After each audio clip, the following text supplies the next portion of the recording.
মানুষের ঈমান বেশি হবে পাপ তখন কম হবে, আর যখন মানুষের ঈমান কমে যাবে তখন মানুষের পাপ বেড়ে যাবে। ফাইন্না খায়রাল হাদিসি কিতাবুল্লাহ ওয়া খায়রাল হাদী হাদী মুহাম্মাদ। মাহফিলটির ভিডিও ধারণ ও এডিটিংয়ে মোহাম্মদ আব্বাস আলী, ইসলামী কালচার একাডেমি, ভরনিয়াহাট, রানীশঙ্কৈল, ঠাকুরগাঁও। মোবাইল 01712793506। فأعوذ بالله من الشيطان الرجيم. بسم الله الرحمن الرحيم. إنما المؤمنون الذين إذا ذكر الله وجلت قلوبهم وإذا تليت عليهم آياته زادتهم إيمانا وعلى ربهم يتوكلون. فقال النبي صلى الله عليه وسلم في الحديث عن أبي أمامة رضي الله تعالى عنه قال قال رسول الله صلى الله عليه وسلم يقول وعدني ربي أن يدخل الجنة من أمتي 70,000 لا حساب عليهم ولا عذاب مع كل 1000 70,000 وثلاث حصيات من حصيات ربي رواه الترمذي بسند صحيح. প্রশংসা আল্লাহ সুবহানাহু ওয়া তাআলার জন্য, যে আল্লাহ সুবহানাহু ওয়া তাআলার দয়া এবং মেহেরবানিতে মাহফিলের প্রোগ্রাম আল্লাহ সুবহানাহু ওয়া তাআলা করার তৌফিক দান করেছেন। সে আল্লাহ সুবহানাহু ওয়া তাআলার দরবারে শুকরিয়া জানাচ্ছি। আমরা বলছি আলহামদুলিল্লাহ। দরুদ ও সালাম বর্ষিত হোক রাসূলের প্রতি, যে রাসূল দ্বীনের জন্য, ইসলামের জন্য কষ্ট করেছে। দ্বীনের কথা মানুষকে বলতে গিয়ে জুলুম, নির্যাতন, নিপীড়ন সবকিছু সহ্য করেছে একমাত্র দ্বীনের জন্য। তারপরেও দ্বীনের কথা বলেছেন যাতে মানুষ কল্যাণের পথ পায়, ইসলামের পথ পায়, জান্নাতের পথ পায়। সে রাসূলের প্রতি শান্তি বর্ষিত হতে থাকুক। আমরা বলছি আল্লাহুম্মা সাল্লি আলাইহি আল্লাহুম্মা বারিক আলাইহি।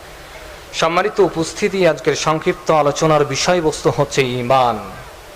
ঈমানের গুরুত্ব এবং ফজিলত সম্পর্কে সংক্ষিপ্ত আলোচনা করে ইনশাআল্লাহ শেষ করব।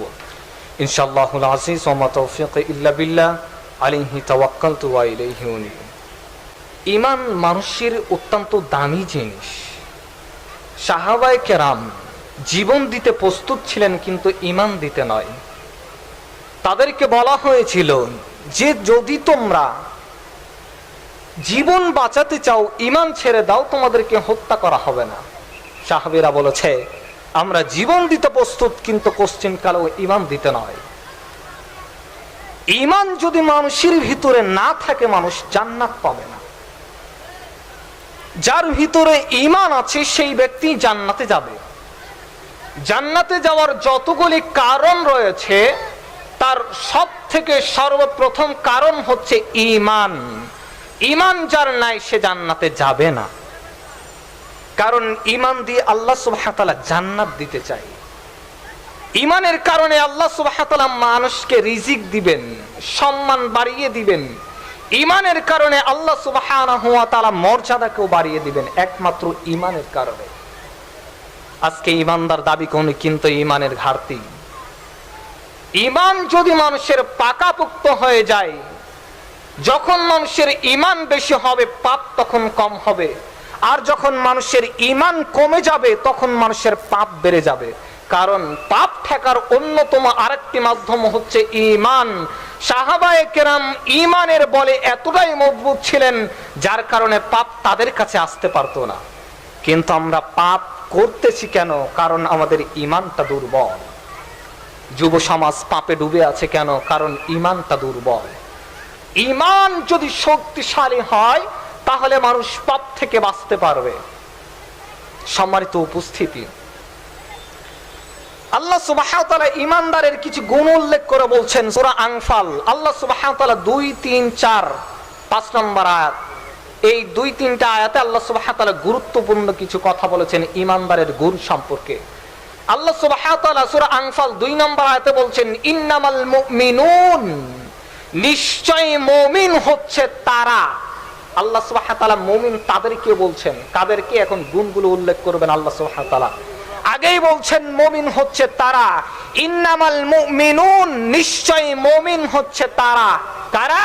ইযা যুকিরাল্লাহু ওয়াজিলাত কুলুবুহুম, যখন আল্লাহ তাআলার নাম তাদের সামনে স্মরণ করা হয়, আল্লাহ তাআলার কথা শুনে তখন তাদের ঈমান, তাদের অন্তর কেঁপে ওঠে। ওয়াজিলাত কুলুবুহুম, তাদের অন্তরটা কেঁপে ওঠে। আল্লাহু আকবার। এটা হচ্ছে মুমিনের গুণ। হাজার হাজার আলোচনা শুনি কিন্তু অন্তর কাঁপে না, আল্লাহ তাআলার কথা শুনি কিন্তু ঈমান বাড়ে না, কারণ ঈমানের দুর্বলতা। ঈমান যত বেশি হবে, আমল করলে ঈমান বাড়বে, ঈমান যত বেশি বাড়বে। ঈমানদারের অন্যতম গুণ হচ্ছে যে ঈমানদারের সামনে যখন আল্লাহ সুবহানাহু ওয়া তাআলার নাম স্মরণ করা হবে তখন তার অন্তরটা কেঁপে উঠবে। এটা হচ্ছে ঈমানের পাওয়ার। তাহলে আমার আপনার ভিতরে ঈমান আছে কিনা এটা আমরা বুঝতে পারবো সহজেই যখন আল্লাহ তাআলার কোরআনের আলোচনা, হাদিসের আলোচনা, যখন আল্লাহ তাআলার নাম স্মরণ করা হবে তখন মুমিনের অন্তর কেঁপে উঠবে। দ্বিতীয় নম্বরে গুণ উল্লেখ করছেন আল্লাহ সুবহানাহু ওয়া তাআলা, ওয়াইদা তুলিয়াত আলাইহিম আয়াতু, যখন আল্লাহ সুবহানাহু ওয়া তাআলার আয়াত তাদের সামনে শোনানো হবে, যখন কোরআনের আয়াত তাদের সামনে পড়া হবে, যখন কোরআনের কথা তারা শুনবে, যখন হাদিসের কথা শুনবে, তখন তাদের ঈমানটাই বেড়ে যাবে। আল্লাহু আকবার। ওয়াইদা তুলিয়াত আলাইহিম আয়াতুহু যাদাতুহুম ঈমানা, তখন তাদের ঈমানটাই বেড়ে যাবে। তাহলে ঈমানদারের অন্যতম আরেকটি গুণ হচ্ছে কোরআন আলোচনা যত শুনবে তত ঈমান বাড়বে। কিন্তু যুব সমাজের ঈমান কমে গেছে। কেন? কারণ তারা কোরআনের আলোচনা শোনে না, গান বাজনায় মত্ত আছে। যদি আমরা কোরআনের আলোচনা যত বেশি শুনবো, আমল যত বেশি করব, তত বেশি আমাদের ঈমান বাড়বে। আল্লাহ সুবহানাহু ওয়া তাআলা বলছেন তৃতীয় নম্বরে মুমিনদের গুণ হচ্ছে ওয়ালা রাব্বিহিম ইয়াতাওয়াক্কালুন, এবং মুমিনগণ সর্বদাই ভরসা করে একমাত্র তাদের রবের প্রতি, আল্লাহ তাআলার উপর ভরসা করে। যদি মানুষ আল্লাহ তাআলার প্রতি ভরসা করে, আল্লাহ সুবহানাহু ওয়া তাআলা মানুষকে এমন ভাবে রিজিক দিবেন যেমন ভাবে পাখিকে রিজিক দেওয়া হয়। পাখিকে কিভাবে দেয়? পাখির রাত্রে বেলায় কোনো রিজিক সঞ্চয় করে রাখে না, জমা করে রাখে না যে সকালে খাবে। সে সকাল বেলায় খালি পেটে বের হয়, কিন্তু সন্ধ্যাবেলায় ফিরে ভরা পেটে। যে মানুষটা আল্লাহ তাআলার প্রতি ভরসা করবে, আল্লাহ সুবহানাহু ওয়া তাআলা পাখিকে যেমন তার রিজিকের সঞ্চয় ছিল না কিন্তু তাকে রিজিক দিয়েছেন, আল্লাহ সুবহানাহু ওয়া তাআলা ওই মানুষকে ওভাবেই রিজিক দিবেন যেইভাবে পাখিকে দিয়েছেন। কোন সঞ্চয় যদি রিজিক না থাকে তবু আল্লাহ সুবহানাহু ওয়া তাআলা ওই মানুষকে রিজিক প্রদান করবে, যদি মানুষ আল্লাহ সুবহানাহু ওয়া তাআলার প্রতি ভরসা করে। এটা হচ্ছে মুমিনদের 3 নম্বর গুণ। 4 নম্বর গুণ আল্লাহ সুবহানাহু ওয়া তাআলা বলছেন আল্লাযীনা ইয়াকিমুনাস সালাহ, তাদের 4 নম্বর গুণ হচ্ছে মুমিনগণ সালাত কায়েম করবে। সমাজে যত অন্যায় এবং পাপ হয় তার বিশেষ করে হচ্ছে 2টা কারণ। এক, ঈমানের দুর্বলতা। ঈমান যখন মানুষের দুর্বল হয়ে যাবে তখন মানুষ পাপ করছে এটা বুঝতে পারবে না, এটা পাপ মনে করবে না, কারণ ঈমানের দুর্বলতা। দ্বিতীয়ত, যদি সমাজে সালাত কায়েম থাকতো, সবাই যদি সালাত আদায় করত, তাহলে সমাজ থেকে অন্যায় অশ্লীল কাজ উঠে যেত। তার প্রমাণ আল্লাহ সুবহানাহু ওয়া তাআলা সূরা আনকাবুতের 45 নম্বর আয়াতে বলছেন ইন্নাস সালাতা তানহা আনিল ফাহশাই ওয়াল মুনকার, নিশ্চয় সালাত নামাজ মানুষকে অন্যায়, অশ্লীল, অসভ্য কাজ থেকে, পাপের কাজ থেকে বিরত রাখে। সমাজে অন্যায় কমে যেত যদি মানুষের ঈমানের পাওয়ার থাকতো। সমাজে অন্যায় কমে যেত যদি মানুষ সালাত আদায় করত। যারা সালাত আদায় করে তারা এতটা পাপ কাজ করে না, যদিও শয়তানের চক্রান্তে পাপ হয়ে যায় মানুষের, কারণ শয়তান তো সর্বদাই মানুষকে কুমন্ত্রণা দিতে থাকে।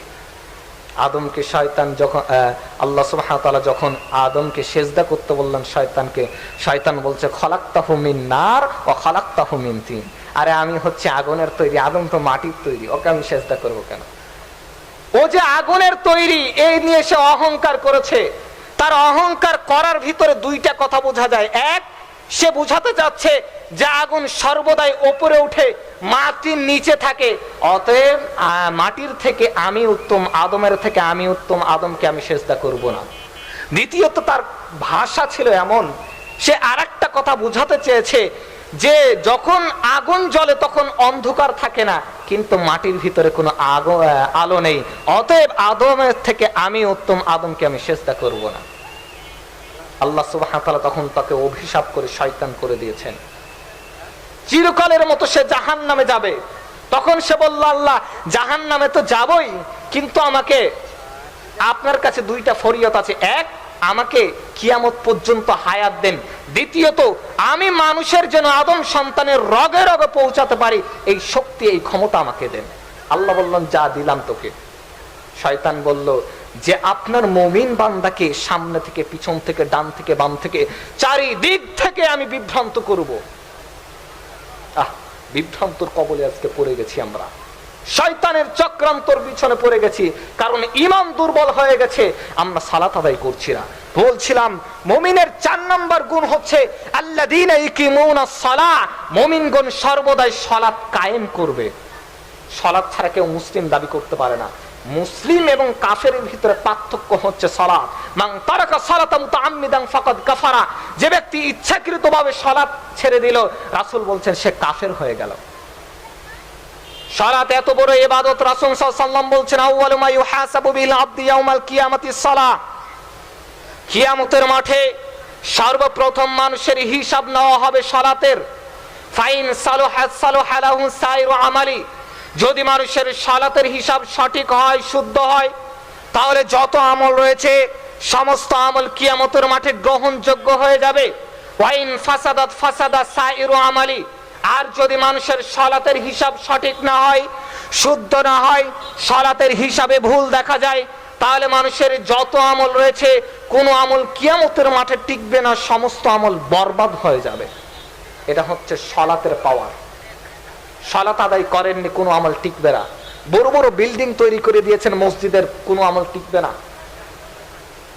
কেন টিকবে না? কারণ সালাত আদায় করেননি। সালাত আদায় যখন আপনি করবেন তখন আপনার সমস্ত আমল টিকে যাবে। তাহলে বোঝা যাচ্ছে সালাত আদায় করলে মানুষ অন্যায় থেকে বাঁচতে পারে। সালাত আদায় করলে মানুষ কিয়ামতের মাঠে তার আমলের গ্রহণযোগ্যতা পাবে। সালাত আদায় করলে মানুষ মুসলিম হিসাবে থাকবে, সালাত আদায় না করলে মুসলিম হিসাবে থাকতে পারবে না। এই জন্য সম্মানিত উপস্থিতি, সালাত আদায় অবশ্যই করতেই হবে। মুসলিমের জন্য আল্লাহ সুবহানাহু ওয়া তাআলা ঈমানের পরে সর্বপ্রথম যেই ইবাদতকে ফরজ করেছে, সেই ইবাদতের নাম হচ্ছে নামাজ, সালাত। রাসূল বলছেন বুনিয়াল ইসলামু আলা খামসিন, ইসলামের স্তম্ভ 5টি। তার 1 নম্বর হচ্ছে শাহাদাতু আল্লা ইলাহা ইল্লাল্লাহ ওয়া আন্না মুহাম্মাদুর রাসূলুল্লাহ, সাক্ষ্য দেওয়া আল্লাহ ব্যতীত কোনো মাবুদ নেই, মুহাম্মদ সাল্লাল্লাহু আলাইহি সাল্লাম আল্লাহ তাআলার রাসূল, এটা সাক্ষ্য দেওয়া। এর পরে ওয়া ইকামিস সালাহ, সালাত কায়েম করা। ঈমানের পরেই সালাত। ঈমান এনেছেন আপনি মুসলিম, এর পরেই যে ইবাদত মানুষের জীবনে নেমে আছে সেই নামাজ, সেই ইবাদতটা হচ্ছে নামাজ, সালাত। মানুষের জীবনে যত তাড়াতাড়ি সালাত নেমে আসে তত তাড়াতাড়ি অন্য ইবাদত নেমে আসে না। রাসূল বলছেন যে যখন তোমাদের বাচ্চাদের 7 বছর বয়স হয় তখন নামাজের তালিম দাও, 10 বছর বয়স হয় তখন পিটিয়ে সালাত আদায় করো, যখন 7 বরস কা হুবে তখন নামাজ কা তালিম দো, আর জব 10 বরস কা হুবে তখন মার কর নামাজ পড়াও। 7 বছর হয়েছে তখন নামাজের তালিম দাও, 10 বছর হয়েছে তখন পিটিয়ে নামাজ পড়াও। কিন্তু 15 বছরের সন্তান বাড়িতে থাকে, কিছুই বলে না। এটাই হচ্ছে আমাদের সমাজ। অন্যায় কমবে কিভাবে? অন্যায় তো দিন দিন বেড়েই চলছে, যুব সমাজ ধ্বংসের দিকে চলে যাচ্ছে। সম্মানিত উপস্থিতি, 4 নম্বর গুণ ছিল ঈমানদারের, যে তারা সর্বদা সালাত কায়েম করবে। এবার 5 নম্বর গুণ হচ্ছে ওমিম্মা রাযাকনাহুম ইউনফিকুন, তারা সর্বদাই আল্লাহ সুবহানাহু ওয়া তাআলার প্রতি দান করবে তাদেরকে যে রিজিক দেওয়া হয়েছে। আল্লাহ বলছেন আমি যে রিজিক তাদেরকে দিয়েছি সেই রিজিক থেকে ওমিম্মা রাযাকনাহুম ইউনফিকুন, আমার রাস্তায় তারা দান করবে। দান করাটাও অনেক বড় ইবাদত। দান করলে মানুষের অনেকগুলো উপকার হয়। সংক্ষিপ্ত ভাবে, যেহেতু সময় সংকীর্ণ, আপনাকে একটু দান সম্পর্কে বলি। রাসূল সাল্লাল্লাহু আলাইহি সাল্লাম বলছেন দান করলে উপকার। রাসূল বলছেন আস-সাদকাতু বুরহান, দান হচ্ছে দলিল। কিয়ামতের মাঠে আপনি দান নিয়ে, দানের নেকি নিয়ে দাঁড়াবেন, আল্লাহকে বলতে পারবেন আল্লাহ তোমার রাসূল বলেছে আস-সাদকাতু বুরহান, দান হচ্ছে দলিল। আমি দুনিয়াতে দান করেছি, অতএব আমার কাছে দলিল আছে, আমি জান্নাত পাবো। এক নম্বরে দান কিয়ামতের মাঠে দলিল হয়ে দাঁড়াবে। যেমন সম্পদের দলিল থাকে, আপনার 5 বিঘা জমি আছে, এই জমিটা আপনার কেন? কারণ আপনার কাছে দলিল আছে। আপনি কিয়ামতের মাঠে জান্নাত পাবেন কেন? কারণ আপনি দান করেছেন, দান আপনার কাছে দলিল আছে। দ্বিতীয় নম্বরে রাসূল সাল্লাল্লাহু আলাইহি সাল্লাম বলছেন আস-সাদকাতু তারাদ্দুল বালা, যদি মানুষ দান সাদকা করে তাহলে মানুষের বালা মুসিবত দূর হয়ে যাবে। যে কোনো বিপদ আপদে দান করেছেন, বিপদ আপদ আল্লাহ সুবহানাহু ওয়া তাআলা দূর করে দিবে। এই জন্য বেশি বেশি দান করবেন, তাহলে ইনশাআল্লাহ আল্লাহ সুবহানাহু ওয়া তাআলা আপনাকে যে কোনো বিপদ আপদ থেকে হেফাজত করবে। রাসূল সাল্লাল্লাহু আলাইহি সাল্লাম বলছেন, আল্লাহ সুবহানাহু ওয়া তাআলা আদম সন্তানকে বলেন আনফিক ইয়া ইবনে আদম, হে আদম সন্তান, উনফিক আলাইকা, তুমি আমার পথে দান করো, আমি তোমাকে দান করব। বোঝা যাচ্ছে সম্পদ দান করলে কমে না, আল্লাহর রাস্তায় দান করলে আল্লাহ বলছেন আমিও তোমাকে দান করব। তাহলে আল্লাহর রাস্তায় দান করবেন যত বেশি, আল্লাহ সুবহানাহু ওয়া তাআলা আপনাকেও দান করবে। এরপরে রাসূল সাল্লাল্লাহু আলাইহি সাল্লাম বলছেন ওয়াস-সাদকাতু তুতফিউল খাতিআ, মানুষের পাপকে ওইভাবে মিটিয়ে দেওয়া হয়, দান মানুষের পাপকে ওইভাবে মিটিয়ে দেয় কানা ইতফিউল মাউ মিনান নার, যেইভাবে জ্বলন্ত আগুনে পানি ঢাললে আগুন নিভে যায়, মানুষ যদি দান করে মানুষের পাপও ওইভাবে মিটে যায়। আল্লাহু আকবার। দান করার ফজিলত দেখছেন। এরপরেও দান করলে আপনি কবরের শাস্তি থেকে মুক্তি পেয়ে যাবেন। দান করলে কিয়ামতের মাঠে আরশের ছায়া পাবেন। দান করলে কিয়ামতের মাঠে মুমিন ব্যক্তি তার দানের ছায়ার নিচে থাকবে। দান করলে অনেক উপকার। বলছিলাম মুমিনের 5 নম্বর গুণ হচ্ছে আল্লাহ তাআলা তাদেরকে যেই রিজিক দিয়েছেন এই রিজিক থেকে আল্লাহর প্রতি দান করে। বলছিলাম ঈমানদারের গুণ।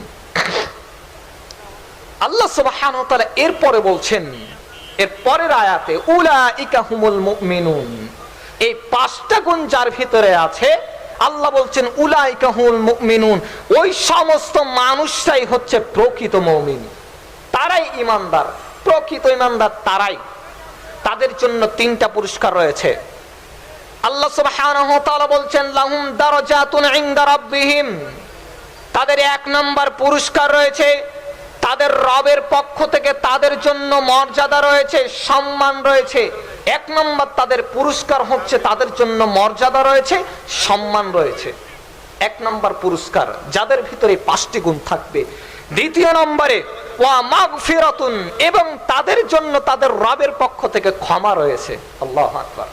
আল্লাহ বলছেন এই 5টা গুণ তুমি ধারণ করো, তাহলে তোমার পাপও আল্লাহ তাআলা ক্ষমা করে দিবে, তোমাকে সম্মানিতও করবে, মর্যাদা দিয়ে সম্মানিত করবে এবং তোমার পাপ ক্ষমা করে দিবে। 3 নম্বরে আল্লাহ সুবহানাহু ওয়া তাআলা বলছেন ওয়া রিজকুন কারীম, এবং তোমাকে সম্মানজনক রিজিক প্রদান করবে। আল্লাহু আকবার। সম্মানজনক রিজিক আল্লাহ সুবহানাহু ওয়া তাআলা প্রদান করবে যারা এই 5টি গুণ ধারণ করবে। সম্মানিত উপস্থিতি, এই জন্য ঈমানদারের অনেক গুণ রয়েছে। এই জন্য ঈমানদার যদি হতে পারি আমাদের কোনো ভয় নেই। আপনাকে একটা হাদিস শোনাই। ঈমানদার বিনা হিসাবে জান্নাতে যাবে যারা সত্যিকারের প্রকৃত ঈমানদার। হাদিসটি তিরমিজির গ্রন্থে উল্লেখ হয়েছে। আবু উমামা রাদিয়াল্লাহু তাআলা আনহু বলছেন যে রাসূল সাল্লাল্লাহু আলাইহি সাল্লাম বলেছেন ওয়াদানি রব্বি, রাসূল সাল্লাল্লাহু আলাইহি সাল্লাম বলছেন ওয়াদানি রব্বি, আমার প্রতিপালক আমার সাথে ওয়াদা করেছে, আমার স্রষ্টা আমার সাথে ওয়াদা করেছে, আমার রব আমার সাথে ওয়াদা করেছে আইয়ুদখিলাল জান্নাতা মিন উম্মতি ৭০ আলফান, আমার উম্মতের মধ্য থেকে ৭০,০০০ মানুষকে তিনি বিনা হিসাবে জান্নাত প্রদান করবে। আল্লাহু আকবার। ৭০,০০০ মানুষকে তিনি জান্নাত প্রদান করবে, এটা আমার রব, আমার স্রষ্টা, আমার প্রতিপালক আমার সাথে ওয়াদা করেছে। লা হিসাবা আলাইহিম, তাদের কোনো হিসাব হবে না, ওয়ালা আদাবা, এবং তাদের কোনো শাস্তিও হবে না। তাদের না কোনো হিসাব হবে, না কোনো শাস্তি হবে। ৭০,০০০ মানুষকে আল্লাহ সুবহানাহু ওয়া তাআলা বিনা হিসাবে জান্নাত প্রদান করবে, একথা রাসূল সাল্লাল্লাহু আলাইহি ওয়াসাল্লাম বলছেন। আর বলছেন তাদের কোনো হিসাবও হবে না, তাদের কোনো শাস্তিও হবে না, তারা বিনা হিসাবে জান্নাত যাবে। কি কারণ? তাদের একটাই কারণ, সেটা হচ্ছে তারা তাওহীদ পন্থী ঈমানদার ছিল। তাদের ঈমান এক আল্লাহ সুবহানাহু ওয়া তাআলার প্রতি ছিল, তাদের ঈমানের ভিতরে শিরিক ছিল না। তারা তাওহীদ পন্থী ঈমানদার হওয়ার কারণে বিনা হিসাবে আল্লাহ সুবহানাহু ওয়া তাআলা জান্নাত প্রদান করবে। পরের অংশে রাসূল সাল্লাল্লাহু আলাইহি ওয়াসাল্লাম বলেন মা কুল্লি আলফিন ৭০ আলফান, এছাড়াও আল্লাহ সুবহানাহু ওয়া তাআলা ওই যে ৭০,০০০ মানুষকে জান্নাত প্রদান করলেন বিনা হিসাবে, এই ৭০,০০০ মানুষের সাথে আরো ৭০ করে হাজার মানুষ তিনি জান্নাত প্রদান করবেন। সুবহানাল্লাহ। এমনিতেই ৭০,০০০ মানুষ জান্নাত প্রদান করবে, আরো ওই ৭০,০০০ মানুষের সাথে আরো ৭০ করে হাজার মানুষ তিনি জান্নাত প্রদান করবে একমাত্র ঈমানের কারণে। এর পরের অংশে রাসূল সাল্লাল্লাহু আলাইহি সাল্লাম বলছেন ওয়াসালাসু হাসায়াতিন মিন হাসায়াতি রাব্বি, আমার রব, আমার স্রষ্টা, আমার প্রতিপালক আরো ৩ অঞ্জলি মানুষ, ৩ খাবল মানুষকে তিনি জাহান্নাম থেকে উঠিয়ে জান্নাত প্রদান করবেন। সুবহানাল্লাহ। তাহলে তো আমরা যদি ঈমানদার হয়ে থাকি জান্নাতের আশা করতেই পারি। আল্লাহ তুমি আমাদেরকে জান্নাত পাওয়ার তৌফিক দান করো, আমরা বলছি আল্লাহুম্মা আমিন। তাহলে বোঝা যাচ্ছে যে ৭০,০০০ মানুষকে তিনি জান্নাত প্রদান করবে ঈমানের কারণে, আরো ৭০ করে হাজার মানুষ তিনি জান্নাত প্রদান করবে ঈমানের কারণে, ৩ অঞ্জলি মানুষ, ৩ খাবল মানুষকে তিনি জান্নাত প্রদান করবে জাহান্নাম থেকে উঠিয়ে। এটা হচ্ছে ঈমানের কারণে। আল্লাহর খাবল, আল্লাহর অঞ্জলি কিন্তু ছোট না। আল্লাহ সুবহানাহু ওয়া তাআলা যদি চান এক অঞ্জলিতে গোটা জাহান্নামীদেরকে উঠিয়ে জান্নাত দিয়ে দিতে পারে। এখন আপনি মনে করবেন তাহলে এক অঞ্জলিতে যদি গোটা পৃথিবীর মানুষ জাহান্নাম থেকে উঠে যায়, তাহলে হিন্দু, খ্রিস্টান, মুসলিম সবাই তো উঠে যাবে। কিন্তু ঈমান যার ভিতরে নাই সে উঠার সৌভাগ্য পাবে না। সেই ব্যক্তি অঞ্জলিতে উঠবে, খাবলে উঠবে, জান্নাত যাবে যার ভিতরে ঈমান রয়েছে। ঈমান ছাড়া জান্নাতে যাওয়ার সৌভাগ্য হবে না। কিন্তু আমরা মুমিন দাবি করি। সম্মানিত উপস্থিতি, সময় সংকীর্ণ, অনেক আলোচনা রয়েছে, আপনাকে ঈমানের গুরুত্ব বুঝাচ্ছি। আল্লাহ সুবহানাহু ওয়া তাআলা বলছেন সূরা বাকারার ৮ নম্বর আয়াত, আল্লাহ বলছেন ওয়ামিনান নাস, এক শ্রেণীর মানুষ আছে, ওয়ামিনান নাস, এক শ্রেণীর মানুষ আছে, মাইয়াকুলু, যারা বলে আমান্না বিল্লাহ, আমরা ঈমান আনলাম আল্লাহ সুবহানাহু ওয়া তাআলার প্রতি, ওয়াবিল ইয়াউমিল আখির, এবং আখিরাতের প্রতি। অথচ আল্লাহ তাআলা বলছেন ওয়ামা হুম বিমুমিনিন, ওই সমস্ত মানুষরা মুমিন নয়। তাহলে বোঝা যাচ্ছে মানুষ যদি দাবি করে আমি ঈমানদার, তাহলে ঈমানদার হবে না। আল্লাহ বলছেন দাবিতে ঈমানদার চলবে না, প্রকৃত ঈমানদার হতে হবে। সম্মানিত উপস্থিতি, আপনাকে ঈমানের গুরুত্ব বোঝাচ্ছিলাম। অনেক আলোচনা রয়েছে, আপনাকে এবার সংক্ষিপ্তভাবে একটা জিনিস বুঝাবো, সেটা হচ্ছে কিয়ামতের মাঠে মানুষকে সরাসরি জাহান্নামে দেওয়া হবে না। যত বড় পাপী হোক তাকে তার আমল সম্পর্কে অবহিত করবেন, জানাবেন, এরপরে জাহান্নামে দেওয়া হবে। এখন আপনি কি আমল করেছেন এটা আপনাকে জানানো হবে 4টা পদ্ধতিতে কিয়ামতের মাঠে। আল্লাহ সুবহানাহু ওয়া তাআলা 1 নম্বর পদ্ধতি উল্লেখ করছেন সূরা জিলজার 4 নম্বর আয়াত। কিয়ামতের মাঠে মানুষ যা করেছে সবকিছুর খবর মাটি বলবে। আল্লাহ সুবহানাহু ওয়া তাআলা বলেন ইয়াউমা ইদিন তুহাদ্দিসু আখবারাহা, মানুষ দুনিয়াতে যা কিছু করতেছে সব কিছুর খবর কিয়ামতের মাঠে তার বৃত্তান্ত বর্ণনা করে দিবে। তাহলে 1 নম্বর পদ্ধতি হচ্ছে মানুষ তার আমল সম্পর্কে জানতে পারবে, মাটি বলবে তখন। 2 নম্বর পদ্ধতি, মানুষের আমল সম্পর্কে মানুষকে দেখানো হবে, মানুষ কি আমল করেছে মানুষ দেখতে পাবে। আল্লাহ সুবহানাহু ওয়া তাআলা বলেন সূরা জিলজাল 7 এবং 8 নম্বর আয়াত, ফামাই ইয়ামাল মিসকালা দাররাতিন খায়রান ইয়ারা ওয়া মান ইয়ামাল মিসকালা দাররাতিন শাররান ইয়ারা। আল্লাহ সুবহানাহু ওয়া তাআলা বলেন, কেউ যদি দুনিয়াতে বিন্দু পরিমাণ নেক আমল করে থাকে কিয়ামতের মাঠে দেখতে পাবে, আবার কেউ যদি দুনিয়াতে বিন্দু পরিমাণ বদ আমল করে থাকে সেটাও কিয়ামতের মাঠে দেখতে পাবে। তাহলে আপনার আমল আপনি কিয়ামতের মাঠে বুঝতে পারবেন কি আমল করেছেন দুনিয়াতে। আপনি যদিও ভুলে যান কিন্তু কিয়ামতের মাঠে আপনি দেখলেই স্মরণ হয়ে যাবে। এক নম্বরে মাটি আপনার কর্ম সম্পর্কে বলবে কিয়ামতের মাঠে। দ্বিতীয় নম্বরে আপনার কর্ম আপনাকে দেখানো হবে। তৃতীয় নম্বরে আল্লাহ সুবহানাহু ওয়া তাআলা বলছেন মানুষ যা কর্ম করছে সব কর্ম লেখা হচ্ছে। সূরা কফ 18 নম্বর আয়াত, মা ইয়ালফিযু মিন কওলিন ইল্লা লাদাইহি রাকীবুন আতীদ। মানুষ যা করছে সবকিছু লেখার জন্য ফেরেশতা নিযুক্ত করা হয়েছে। মানুষ যা করবে সবকিছু লেখা হচ্ছে।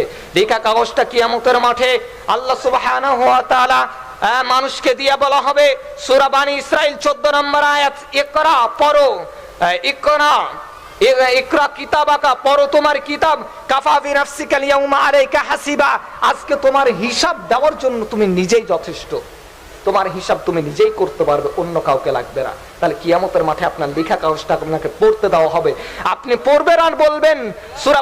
সূরা কাহাফ 49 নম্বর আয়াত, আপনি বলবেন ওয়া ইয়াকুলুনা ইয়া লাইতানা মা লিহাদাল কিতাব, আরে কি একটি আশ্চর্য ধরনের কিতাব, লা ইউগাদিরু সাগীরাতান ওয়ালা কাবীরাতান ইল্লা আহসাহা, যেখানে ছোট কথা বড় কথা জীবনের প্রত্যেকটা কথাই লেখা রয়েছে। ওই যে ছোট আমল করেছিলাম সেটাও বাদ যায়নি, বড় আমল করেছি ওটাও বাদ যায়নি, একটাও আমলও বাদ যায়নি, সবই পাপ এখানে লেখা রয়েছে। কি আশ্চর্য কিতাব! এটা হচ্ছে 3 নম্বর পদ্ধতি। 4 নম্বর পদ্ধতি হচ্ছে আপনার অঙ্গ আপনার বিরুদ্ধে কিয়ামতের মাঠে সাক্ষ্য দিবে।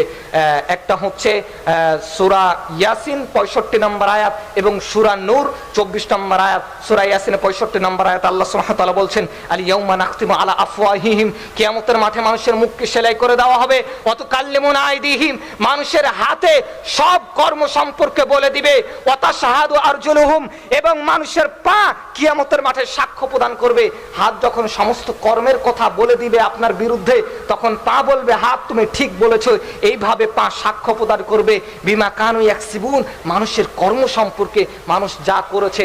এই জন্য খুবই সতর্ক এবং সাবধানের সাথে আপনাকে আমাকে দুনিয়াতে বেঁচে থাকতে হবে, কারণ যেই আমল করবেন সেটা কিন্তু বাদ যাবে না। কিয়ামতের মাঠে মাটি বলবে আপনার বিরুদ্ধে এবং আপনাকে দেখানো হবে এবং লেখা আছে, এবং আপনার অঙ্গ প্রত্যঙ্গ আপনার বিরুদ্ধে কথা বলবে। এই জন্য পাপ থেকে অবশ্যই সতর্ক এবং সাবধান থাকতে হবে। মানুষের ছোট ছোট পাপের কারণে কিয়ামতের মাঠে আপনাকে জবাবদিহি করতে হবে। আল্লাহ সুবহানাহু ওয়া তাআলা আমাদেরকে যেন পাপ থেকে মুক্ত জীবন গড়ার তৌফিক দান করেন, আমরা বলছি আল্লাহুম্মা আমিন। এবং আল্লাহ সুবহানাহু ওয়া তাআলা আমাদেরকে প্রকৃত ঈমানদার হওয়ার তৌফিক দান করেন, আমরা বলছি আল্লাহুম্মা আমিন। এই বলে আমার সংক্ষিপ্ত আলোচনা শেষ করছি। সুবহানাকা আল্লাহুম্মা ওয়া বিহামদিক, আশহাদু আল্লা ইলাহা ইল্লা আনতা, আস্তাগফিরুকা ওয়া আতুবু ইলাইক। আসসালামু আলাইকুম ওয়া রাহমাতুল্লাহ।